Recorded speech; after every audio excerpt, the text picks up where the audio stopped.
Praise the lord. కీర్తనలు 47వ అధ్యాయం. సర్వజనులారా చప్పట్లు కొట్టుడి, జయధ్వనులతో దేవుని గూర్చి ఆర్భాటము చేయుడి.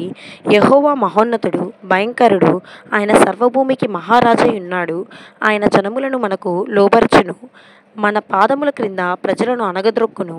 తాను ప్రేమించిన యాకోబునకు మహాది శయాస్పదముగా మన స్వాస్థ్యమును ఆయన మన కొరకు ఏర్పాటు చేసి ఉన్నాడు.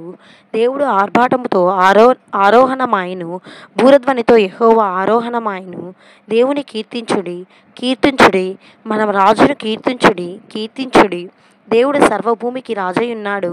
రమ్యముగా కీర్తనలు పాడుడి. దేవుడి అన్నజనులకు రాజై ఉన్నాడు. దేవుడు తన పరిశుద్ధ సింహాసనముల మీద ఆసీనుడై ఉన్నాడు. జనములు ప్రధానులు అబ్రహాము యొక్క దేవునికి జనులై కూడుకొని ఉన్నారు. భూనివాసులు ధరించుకొని కేడములు దేవునివి. ఆయన మహోన్నతుడాయను. ఆమెన్.